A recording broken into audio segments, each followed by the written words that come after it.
인동교회 교인입니다라고 말하는 우리 성도님들이에요. 우리 좌우로 인사할 때 사랑합니다, 존경합니다, 축복합니다 인사하겠습니다. 예.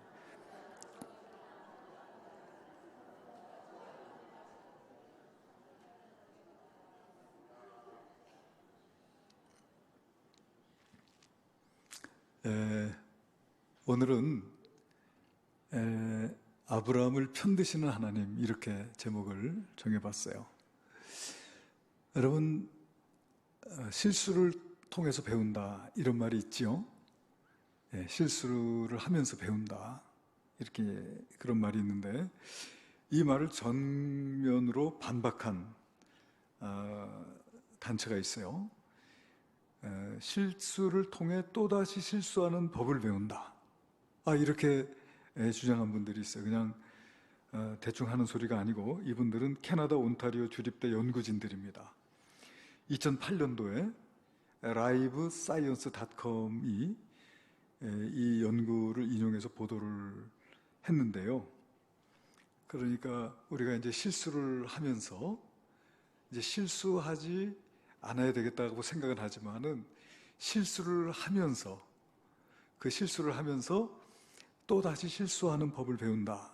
그래서 이 연구팀에서는 혀끝에 맴도는 단어 있잖아요. 혀끝에 맴도는 단어, 어떤 단어가 생각날 듯 말 듯 하면서 생각나지 않는 그런 순간들 여러분 경험하실 텐데, 그것을 TOT라고, Tip of Tongue이라고 해서 이런 현상을 연구하는 가운데서 그랬습니다.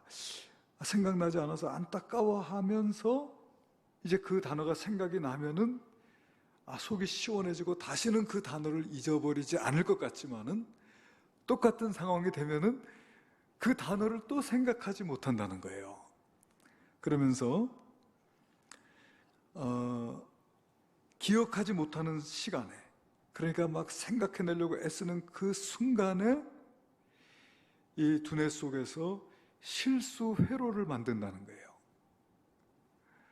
하여튼 뭐 잘 모르겠습니다만은, 두뇌는 계속 실수 회로를 뒤지게 된다. 그러니까 똑같은 상황이 반복될 때.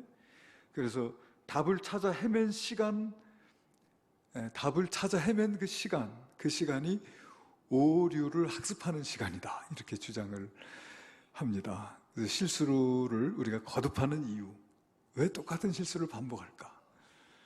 여기는 그렇게 설명을 하고 있어요. 실수 회로 또는 무슨 오류 학습, 이런 말들을 사용하면서 설명을 합니다. 그래서 그랬을까요? 이 아브라함이 똑같은 실수를 반복합니다. 창세기 12장에 기록된 애굽에서의 실수 있잖아요. 자기 아내가 아마 되게 이쁘긴 이뻤던가 봐요.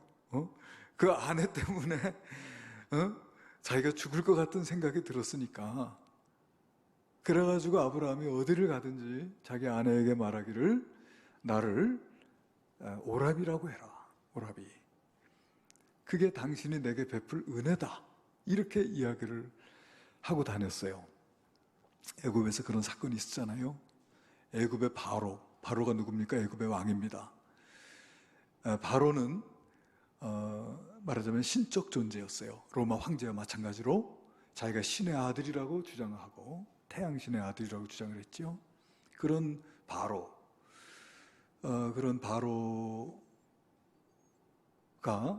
이 아브라함의 사례를 취하려고 데려갔지만은, 하나님께서 바로의 집에 큰 재앙을 내리셨다고 성경에 기록되어 있습니다. 그리고서는 사라를 건져내시죠.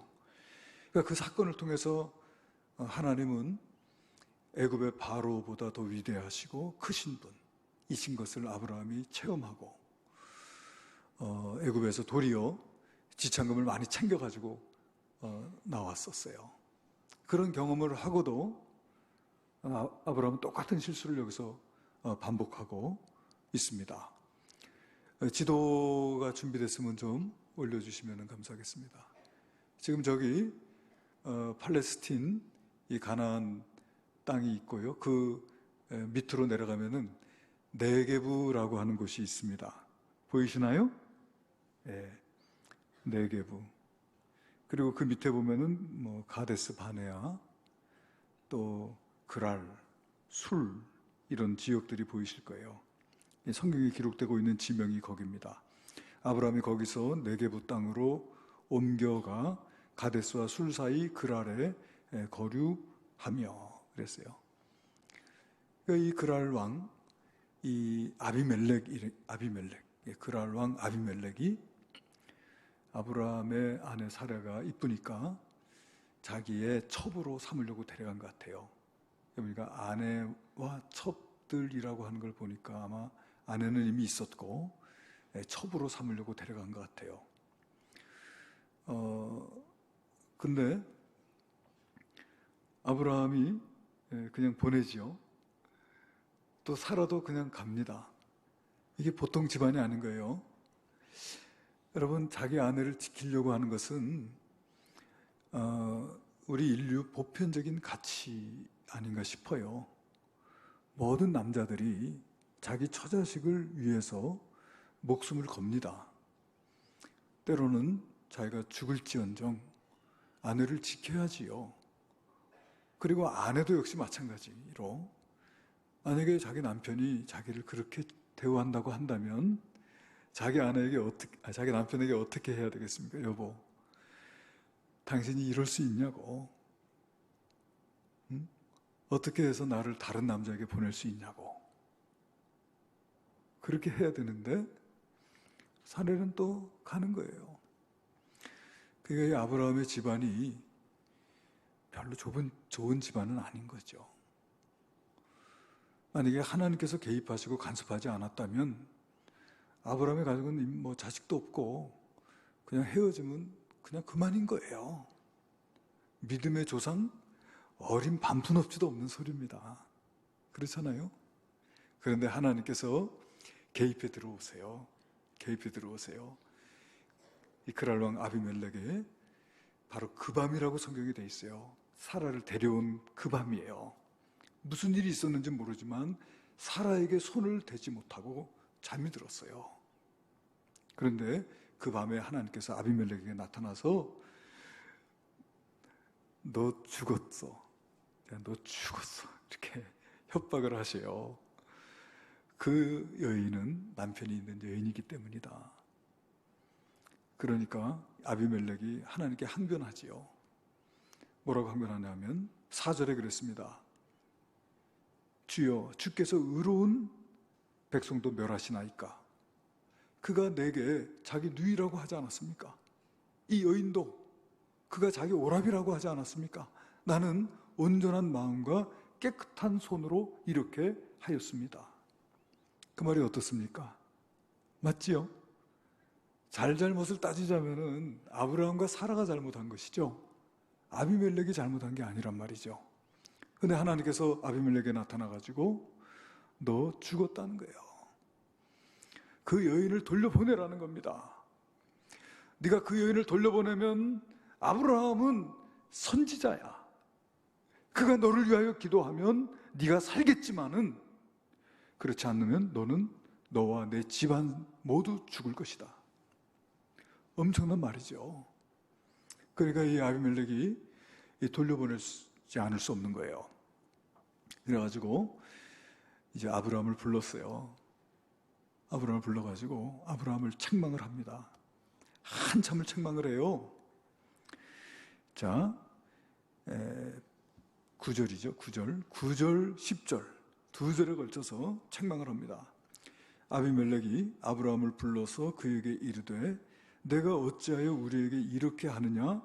내가 무슨 죄를 내게 범하였기에 내가 나와 내 나라가 큰 죄에 빠질 뻔하게 하였느냐? 내가 합당하지 아니한 일을 내게 행하였도다. 아비멜렉이 또 아브라함에게 이르되 내가 무슨 뜻으로 이렇게 하였느냐? 계속 다그칩니다. 화가 난 거죠. 왜 네가 나에게 거짓을 행해서 나로 하여금 죄를 짓게 만들고 죽을 위험에 빠지게 하고 하나님으로부터 저주를 받게 하느냐고 하는 거예요. 오늘 이 말씀을 통해서 우리가 볼 수 있는 건 뭐냐면은 이 아브라함과 아비멜렉의 이 일을 우리가 아주 냉정하고 객관적으로 바라볼 때 사실은 아브라함이 잘못한 것입니다. 두 가지 측면에서 잘못이에요. 하나는 인간적으로도 자기 아내를 그렇게 보낸 거. 마치 남편 없는 처녀인 것처럼 해가지고 자기 아내를 보내고 자기가 살 궁리를 한 것이 얼마나 비열하고 얼마나 초라합니까? 비참하지요? 그리고 믿음이라고 하는 차원에서도 이전에 애굽에서의 경험이 있어요. 그리고 자기 아내는 하나님께서 그를 통해서 아들을 낳게 하겠다고 하는 하나님의 언약이 흐르고 있어요. 보통 아내가 아니란 말입니다. 그런데도 하나님의 믿음을 저버리고 하나님의 보호하심에 대한 불신을 가지고 두려움을 가지고 자기 아내를 보냈다고 하는 점에서 아브라함 참 부끄럽다. 그리고 오늘 여기 보니까 아브라함이 대답을 하는 말을 들어보니까 뭐라고 하냐면은 11절에 아브라함이 이르되 이곳에서는 하나님을 두려워함이 없으니 그랬어요. 하나님을 두려워함이 없는 도시인 거예요. 사실 이곳은 하나님께서 아브라함에게 거주하라고 하신 땅이 아니에요. 자꾸 아브라함이 남방으로 내려가고 있어요. 왜 그렇습니까? 여러분, 롯도 소돔과 고모라를 향해서 점진적으로 나가잖아요. 그것이 죄악된 도성이라는 걸 알고 있었단 말이죠. 여러분, 우리가 룻기서를 읽어보면은 엘리멜렉과 나오미라고 하는 사람이 베들레헴에 흉년이 들자 베들레헴을 떠나서 모압으로 갑니다. 그죠? 마치 엘리멜렉이 베들레헴을 떠나서 모압으로 간 것과 같다. 그 아브라함이 잘못하는 것이죠. 믿지 않는 사람들 가운데서도 그의 삶이 아주 나이스한 그런 사람들이 있어요. 생활의 규모가 있고 반듯하고 윤리적으로 흠이 없고 그리고 정결한 삶을 살고 가정을 반듯하게 세워나가고 그리고 자기 자녀들을 반듯하게 이렇게 길러내는 그런 믿지 않는 사람들도 정말 너무나 우리가 본받을 것이 많게 그렇게 살아가는 사람들이 있어요.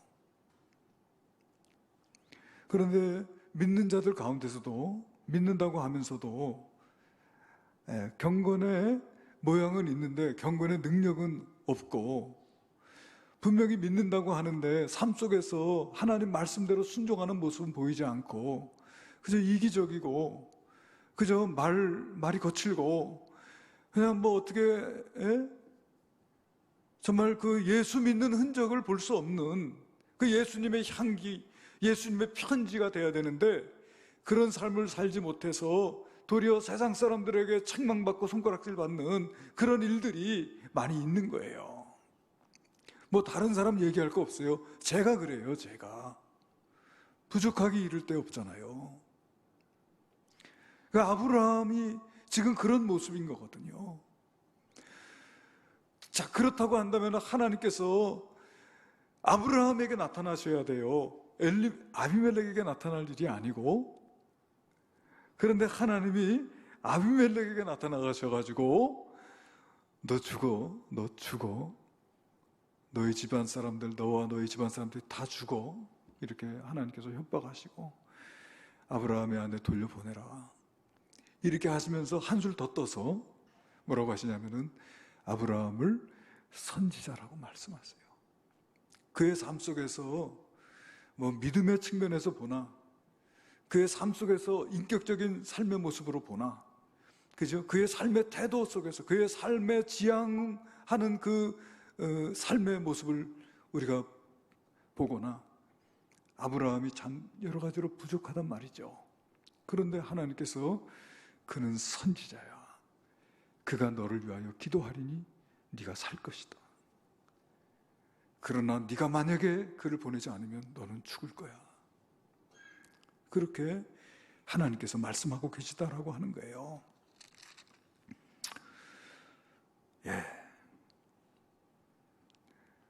그러니까 이 아비멜렉이 아브라함의 아내 사레를 보냅니다. 보낼 수밖에 없는 거죠. 보내는데 그 양과 소와 종들을 딸려 보내고, 그리고 은 1000개를 주고, 그러면서 뭐라고 하냐면은, 뭐라고 해요? 16절에 보니까 너와 함께한 여러 사람 앞에서 내 수치를 가리게 하였노니 내 일이 다 해결되었느니라. 그러니까 사라가 더럽혀지지 않았음을 입증해 주기 위해서 응 1000개를 주면서 사라를 보내요. 그리고 아브라함에게, 자, 내 나라 여기에서 네가 보기에 좋은 땅에 너 살아. 참 놀랍게 은총도 많이 베풀었어요. 그러니까 아브라함이 그를 위해서 기도했습니다. 그랬더니 그 가정에 임한 저주가 있었어요. 모든 여인들, 부인들과 그 첩들이 자식을 못 낳았어요. 그런데 아브라함의 기도를 통해서 아비멜렉 집의 모든 태를 하나님께서 여셨다 그랬어요. 그의 아내와 여종을 치료하사 출산하게 하셨으니, 아브라함으로 하여금 하나님의 축복의 통로로 하나님께서 사용하신 것이죠.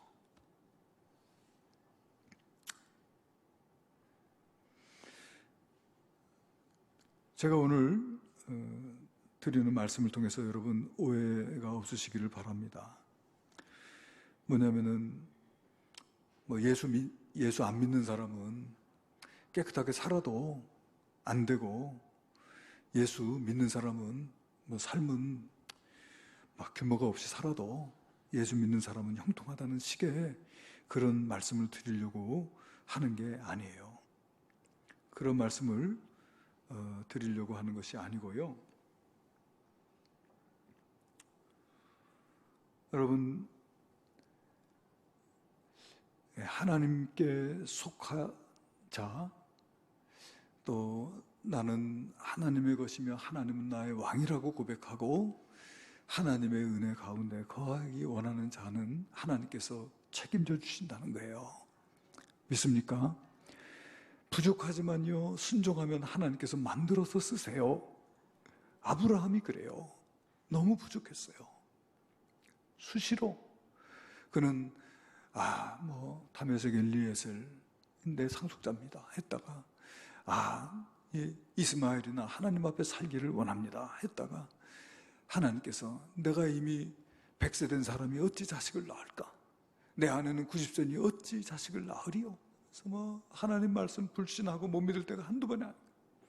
애굽에서 또 그랄에서 이렇게 하지만은, 그러나 하나님께서 아브라함의 편이 되어 주신다는 거예요. 여러분, 우리 말씀 한 구절 더 읽어봅시다.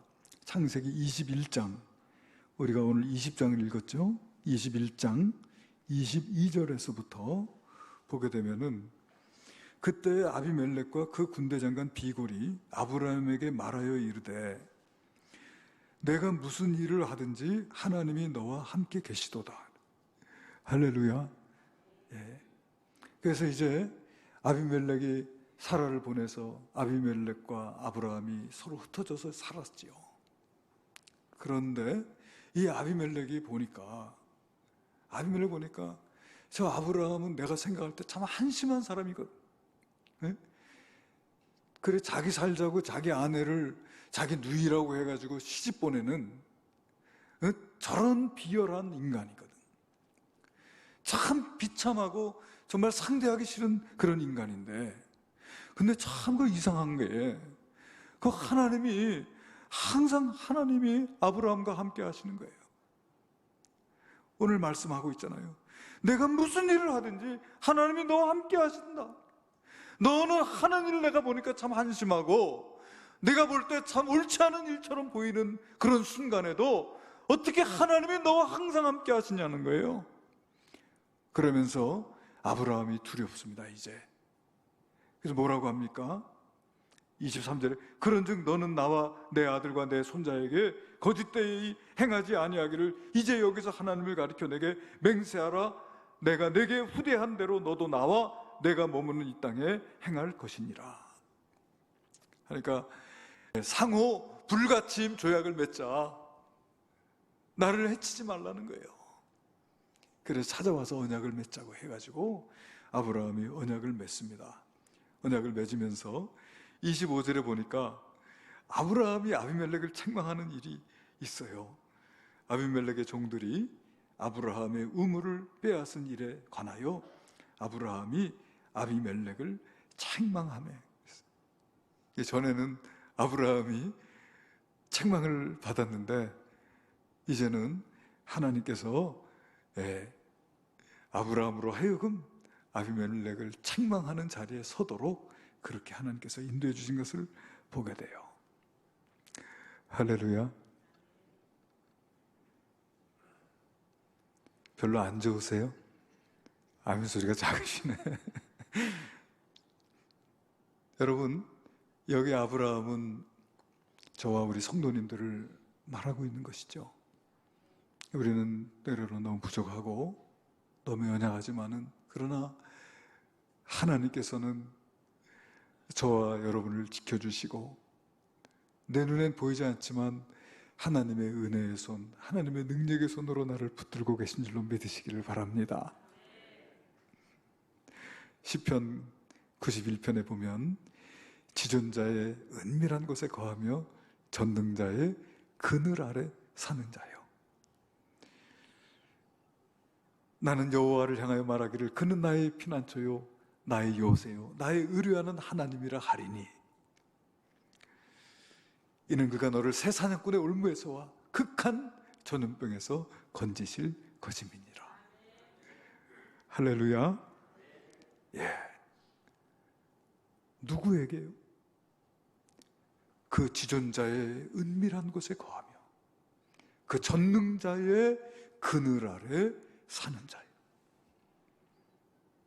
여러분, 이스라엘 백성들이 출애굽할 때에 애굽에 내린 10가지의 재앙 가운데 마지막 재앙이 장자의 죽음의 재앙이요, 애굽의 전역에 이 죽음의 사자가 다닐 때에 사람이든지 가축이든지 처음 난 것들의 모든 것들은 죽임을 당하는 거예요. 엄청난 재앙이에요. 전국에 곡소리가 나는 엄청난 재앙이 임한 거죠.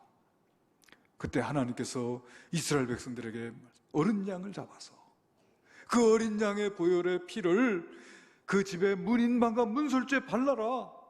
그러면 죽음의 사자가 다닐 때에 그 피를 보리니 그 집을 넘어갈 것이다.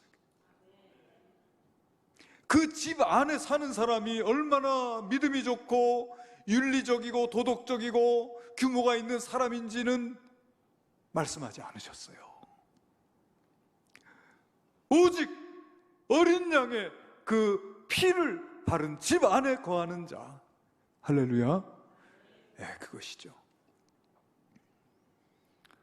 그러므로 여러분, 오늘 저희는 우리의 의의로, 우리의 공로로 구원받는 자가 아니고 오직 우리를 위하여, 우리를 사랑하사 우리를 긍휼히 여기시고 십자가를 지신 예수 그리스도의 그 은혜로 사는 줄로 믿으시기를 바랍니다.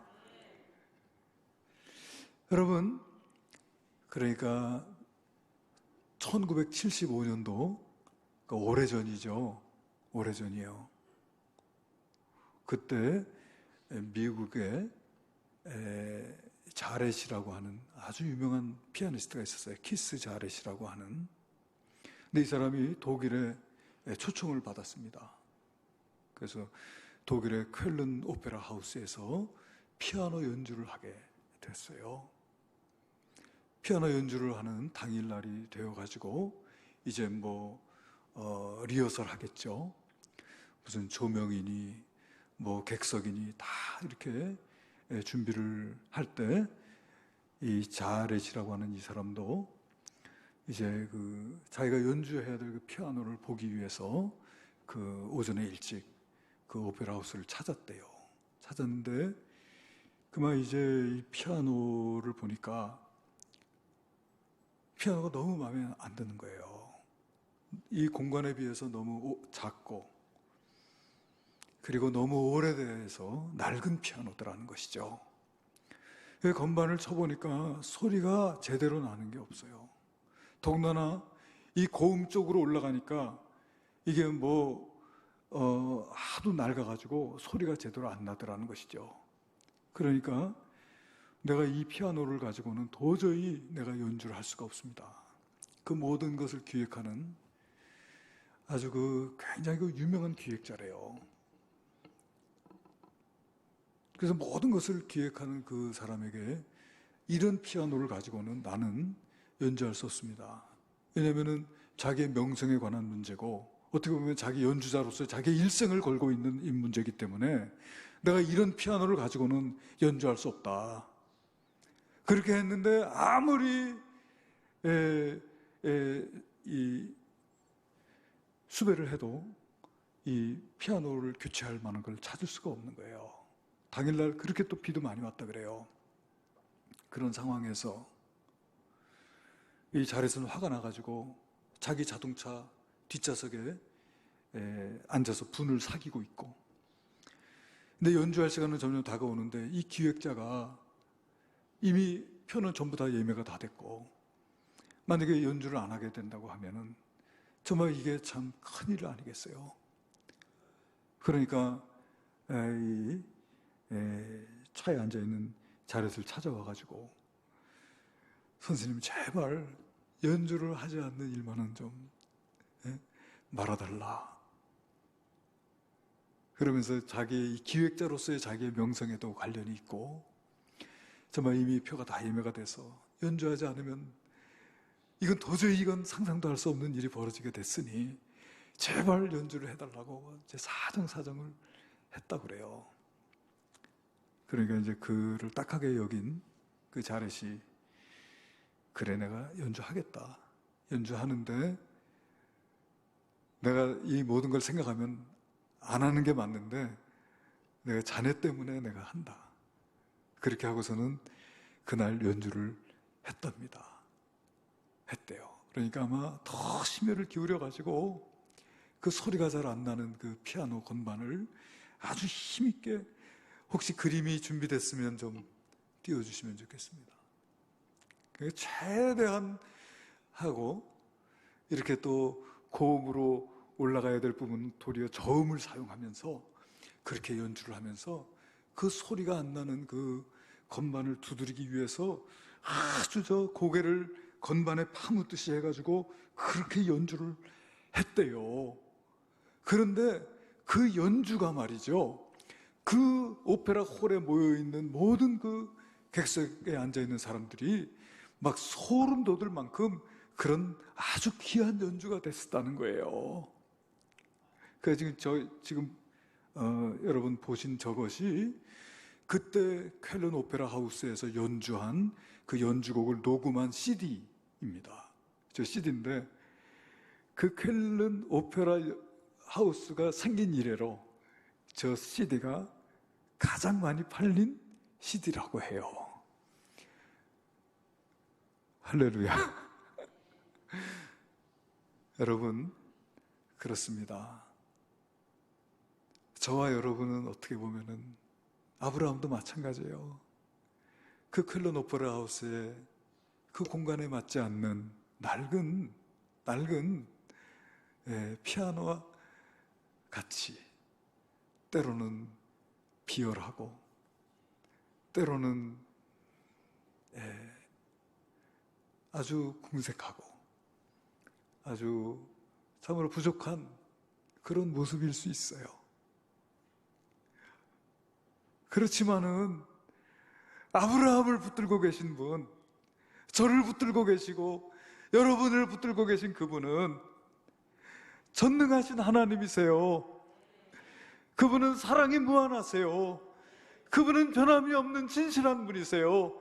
그분은 영원하신 하나님이세요. 믿습니까? 그 하나님의 능하신 손이 오늘 저와 여러분을 붙들고 계시고 저와 여러분을 편들고 계신 줄로 믿습니다. 오늘 우리가 비록 나약하고 오늘 우리가 비록 세상 사람들에게 책망을 듣는 자리에 있을는지 모르겠어요. 그러나 아브라함으로 하여금 내가 보니까 너는 항상 하나님이 함께 하시도다 하면서 아브라함을 두려워하고 와서 불가침 조약을 맺자고 했던 이 아비멜렉처럼 우리가 세상에서 승리하도록 우리 주님께서 인도해 주시는 줄로 믿으시기를 바랍니다. 나는 잘 알 수 없고 눈에 잘 보이지 않지만 지금도 하나님의 보이지 아니하시는 능하신 손이 저와 여러분을 붙들고 계신 줄로 믿습니다. 할렐루야. 예. 그런 믿음을 가지고 살아가는 저와 여러분 되시기를 주님의 이름으로 축원합니다. 은혜로우신 주여, 아브라함을 편드신 하나님, 오늘 우리 편이 되어 주신 줄로 믿습니다. 하나님, 은혜와 능력의 손길로 붙들어 마침내 우리를 승리하게 인도해 주시는 주님, 감사와 찬양을 드립니다. 이 믿음으로 살아가는 우리 모두가 되도록 인도하여 주옵소서. 예수님의 이름으로 기도하옵나이다. 아멘. 이제 다 함께 일어나셔서 주신 말씀을 기억하며 찬송가 310장 함께 찬양드리겠습니다.